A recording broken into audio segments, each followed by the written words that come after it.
আমরা বেলগাছিয়া অঞ্চলের একটা বড় আবাসনে আমরা আছি, এলআইজি আবাসন। এই আবাসনে মূলত যেটা হচ্ছে যে গত 2 বছর ধরে পাখিরা আসছে। গত বছর পাখিরা এসছিল, তারা এখানে বাসা বেঁধেছিল, তারা বাচ্চা হয়েছিল এবং তারপরে তারা শীতকালের পরে বাচ্চারা বড় হওয়ার পরে চলে গেছিল। কিন্তু এবছর দেখা যাচ্ছে যে তারা বড় হওয়ার পরেও চলে যাচ্ছে না। পরিবেশ নিয়ে তো আপনারা দেখতেই পাচ্ছেন, কিছু বলার নেই। রাস্তাঘাটে লোক যেতে পারে না, অফিস যাচ্ছে কন্টিনিউয়াস, ওপর থেকে যা হচ্ছে, স্কুল যাচ্ছে তাই হচ্ছে, সেটাও মেনে নেওয়া যায়। কিন্তু বারবার অফিস স্কুলে যাওয়ার পথে যদি এই জিনিসটা হয়, তাহলে সেটা তো আপনার আবার বাড়িতে এসে পরিষ্কার করে যাওয়াটা খুব কষ্টকর। দুর্গন্ধ, অসম্ভব বাজে দুর্গন্ধ। হ্যাঁ, মানে যখন ওরা মানে করছে, পটিটা করছে, হাওয়াতে কি হচ্ছে, গাতে হাতে পায়ে গায়ে জামা কাপড়ে সব লেগে যাচ্ছে আর কি। তলা দিয়ে হাঁটা চলা করা যাচ্ছে না, মানে উপর দিয়ে তাকিয়ে যাচ্ছি, ওপর থেকে এগিয়ে দিচ্ছে। আমরা যে আসা যাওয়া করি তাতে খুব সমস্যা হয়। ভালো ভালো শাড়ি নষ্ট হচ্ছে, গোটা এমনভাবে ওরা করে না যেন বৃষ্টি পড়ছে। এই যে আপনি ঢোকার হ্যাঁ, সময় বৃষ্টি পড়ায়, এই যে এটা পড়লো মাথার মধ্যে, এই যে দেখুন, এই তো গোটা গায়েই পড়েছে, গোটা গায়ে। এরকম পুজোর সময় থেকে বোধহয় 3-4খানা শাড়ি নষ্ট হয়েছে নতুন, এবং এই দাগগুলো যায় না। আর রাস্তাঘাট দেখুন পুরো সাদা, সাদা হয়ে আছে, বরফ মনে হচ্ছে পড়েছে, হিমাচল প্রদেশ হয়ে গেছে জায়গা। গাছগুলোও নষ্ট হয়ে যাচ্ছে, মানে প্রচণ্ড অসুবিধা হচ্ছে মানুষজনের। শুকনো হয়ে যায় যখন, তখন সেগুলো হাওয়ায় ওড়ে। আমাদের হাউসিংয়ের অনেকেরই অভিযোগ, এই হাওয়ায় উড়ে লোকের নাকে মুখে যায় এবং তার ফলে শ্বাসের সমস্যা ইত্যাদি ইত্যাদি হয়। আমাদের এখানে বেশিরভাগ অন্তত বয়স্ক মানুষ, তারা যে হাঁটাচলা করেন তাদের ইসেতে, সেই কারণে যে এই জায়গাটা দিয়ে আমরা কেউ যাতায়াত করতে পারছি না, এই একটা আমাদের বড় সমস্যা হয়ে দাঁড়িয়ে গেছে। ব্যবসা সমস্যা হচ্ছে, কোনো কাস্টমার এখানে দাঁড়াতে পারছে না, গন্ধে টেকা যাচ্ছে না। আর এখানে দাঁড়ানো যাচ্ছে না, এত দুর্গন্ধ গ্যাস ছাড়, আমার কাস্টমারও চলে গেছে। তারপরে কর্পোরেশনকে সবাই মিলে কমপ্লেন করাতে কর্পোরেশন থেকে এসে কিছু ডাল ছেটে দিয়েছে। এখন তাও একটু ভদ্রভাবে একটু হাঁটা যাচ্ছে, কিন্তু তাও এখনো সম্পূর্ণ হয়নি। টোটালটা লাইন দিয়ে গাছে বসা, তো আপনি কটা গাছ কাটবেন? মেন সমস্যা হচ্ছে এটা, কটা গাছ আপনি কাটবেন? একটা অফিস যাচ্ছে, পিছনে দিয়ে দিল, সেই অফিস যাওয়াটাই হয়ে গেল, আবার কলে এসে ধরলো, ধুয়ে ঠুয়ে আবার সে বেরাচ্ছে।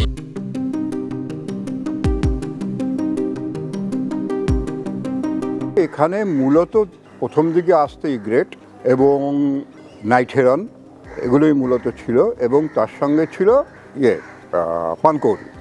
গত কয়েক বছর ধরে যেটা দেখা যাচ্ছে যে শামুক খোল বেলগাছিয়া যশোর রোডের উপরে প্রায় 8 কিলোমিটার রাস্তায়, রাজা মহিন্দর রোডের উপর সামান্য অংশ হলেও রাজা মহিন্দর রোডের উপর, এলআইজি কোয়ার্টারে, বেলগাছিয়া ভিলার সামনের অংশে, এখানে আরেকটি জায়গা আছে ইউনিভার্সিটির উল্টো দিকে, ওই জায়গাটার নাম ওই পাড়া আর কি, সেই পাড়াতেও কিছু গাছে এরা এসে বসবাস শুরু করে। আমার ধারণা রাজারহাটের যে অঞ্চল, নিউ টাউনের যে অঞ্চল, সেক্টর 5-এ এখনও যার রয়েছে, কিংবা বাইপাসের ধারে, সেইখান থেকে এরা খাবার সংগ্রহ করে।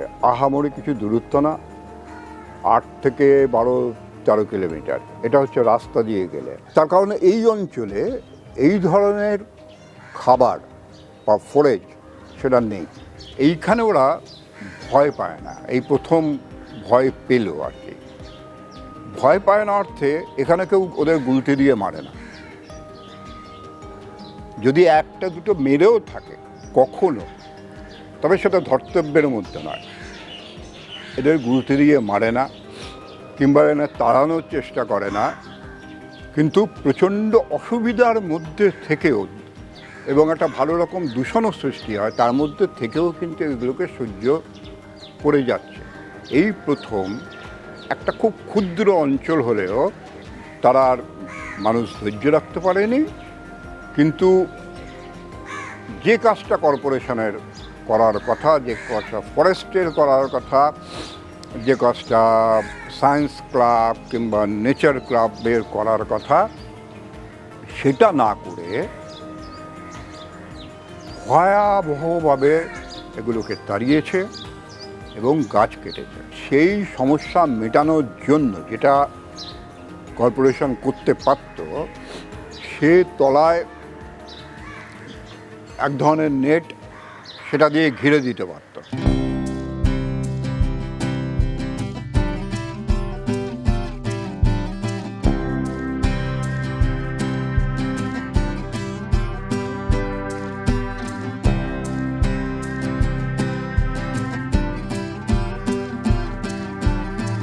পাখিগুলো এসে কার কি অসুবিধা করছে সেটা প্রশ্ন চাইতেও আমার কাছে বড় প্রশ্ন, পাখিগুলো শহরে হঠাৎ করে আসছে কেন? তো এদের স্থান ছিল আমাদের ভেটেরিনারি কলেজ ময়দানে, প্রচুর গাছগাছালি ছিল এবং লাগোয়া জঙ্গল ছিল, তা ওরা ওখানে থাকতো। 1-1.5 বছর ধরে হচ্ছে কি সেই গাছগুলো কেটে কেটে এক একটা বিল্ডিং বা একটা ওয়ার্ড হচ্ছে, সেটা মানুষের সাথে পশু পাখিদের সাথেই হচ্ছে।